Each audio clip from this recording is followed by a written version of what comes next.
December is our cut off time এবং এরপরে দেশে বিশৃঙ্খলা হবে। নির্বাচিত সরকার আসার সম্পর্ক স্বাভাবিক করবো, দ্যাট মিনস এই সরকার অনির্বাচিত এবং আমাদের দেশে এখন একটা অবৈধ সরকার চলছে। তাহলে ডিসেম্বরের পরে যদি কোনো দেশে বিশৃঙ্খলা হয়, এটা দায় কার? যারা এই কথাটা বলেছে তাদের। কিন্তু এই সরকারকে দয়া করে আপনারা অনির্বাচিত সরকার বলবেন না। কেন অনির্বাচিত? বাংলাদেশে অনির্বাচিত সরকার কথাটা খুব সুনির্দিষ্ট মানে আছে।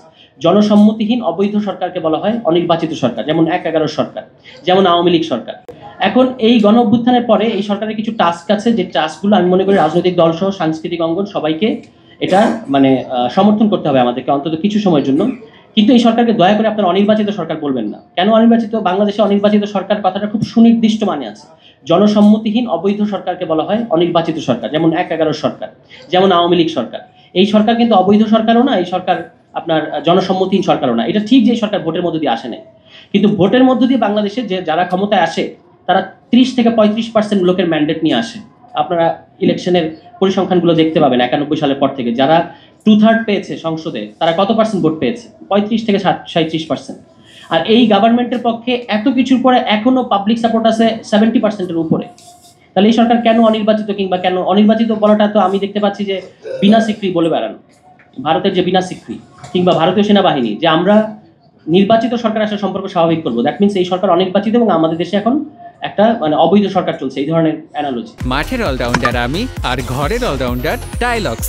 টাইলক্স টয়লেট ক্লিনার, ক্লিন মানেই টাইলক্স। এই কথাগুলো থেকে আমি বারবার আহ্বান জানিয়েছি রাজনৈতিক দলগুলো যে আমরা আই আন্ডারস্ট্যান্ড যে আপনাদের নির্বাচন দেওয়ার চাপ থাকবে, নির্বাচনে যাওয়ার চাপ থাকবে, এগুলো কোনো অসুবিধা নেই, আপনার রাজনীতি আপনি করবেন, কিন্তু দয়া করে এই গভর্নমেন্টকে বা এই পরিস্থিতিটাকে বিতর্কিত করার কোনো দরকার আমি দেখি না। যে নির্বাচনের দাবি জানাচ্ছেন এবং যে ভাষায় বলা হচ্ছে যে কাট অফ টাইম, এই যে কালচারের প্রশ্ন, এটা একটা কালচার যে আপনি বলছেন যে ডিসেম্বরের মধ্যে নির্বাচন না, December is our cut off time এবং এরপরে দেশে বিশৃঙ্খলা হবে। তাহলে যদি বিশৃঙ্খলা হয় ডিসেম্বরের পরে, যদি ধরা যাক সরকার ইলেকশনটা মার্চে নিয়ে গেল এবং ডিসেম্বরের পরে আপনি বললেন যে কাট অফ টাইম হচ্ছে ডিসেম্বর, তাহলে ডিসেম্বরের পরে যদি কোনো দেশে বিশৃঙ্খলা হয়, এটা দায় কার? যারা এই কথাটা বলেছে তাদের। অফকোর্স তাদের দায় নিতে হবে যে বাংলাদেশে পলিটিক্যালি বিশৃঙ্খলা হবে। যাই হোক, এখন শেষ কথাটা আমি যেটা বলবো এটা হচ্ছে এই কালচারের প্রশ্নে। আওয়ামী লীগ টিকে ছিল একটা বাইনারি করার মধ্য দিয়ে, যে ধর্ম এবং সংস্কৃতি, আপনি প্রগতিশীল আর আপনি মৌলবাদী। ধর্ম সংশ্লিষ্ট যে কোনো জিনিসকে আওয়ামী লীগ বারবার এটা দেখাতে চেয়েছে এবং তার এখানে ক্ষমতায় টিকে থাকার একমাত্র লজিক ছিল এটা যে আমাকে আমি ভোটের মধ্য দিয়ে ক্ষমতায় নাই, কিন্তু আপনারা আমাকে ক্ষমতায় টিকিয়ে রাখবেন, এই ইন্ডিয়া এবং আমেরিকা, কারণ হচ্ছে আমি এখানে জঙ্গিবাদ মৌলবাদকে দমন করছি।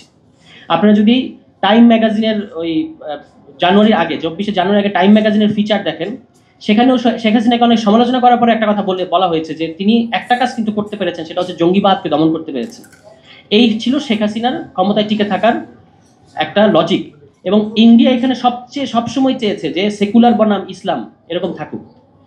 ৫ আগস্টের পরে তাদের কিছু ইন্টেলিজেন্স রিপোর্ট আমাদের কাছে পাকে চক্রে চলে এসেছিল, সেখানে আমরা দেখেছি তারা একটা জিনিস খুব ভয় পাচ্ছে, যে বাংলাদেশে ইসলামের যে মুক্তিদায়ী যে বয়ান, ইসলামের মধ্যে যে আপনার মজলুমের পক্ষে, নিপীড়িতের পক্ষে থাকার যে বয়ানটা ইসলামের মধ্যে আছে, এটা আর এখানকার প্রগতিশীল যে অংশের মধ্যে সবসময় নির্যাতিতের পক্ষে থাকা যে বয়ান, এই দুটো যদি মিলে যায় তাহলে এটা ইন্ডিয়ার জন্য সবচেয়ে সমস্যা। তারা সবসময় চায় যে এটা বাংলাদেশে আলাদা থাকুক, ধর্ম বনাম সেকুলার, এই মারামারি আমরা আমাদের সাথে করতে চাই। এখন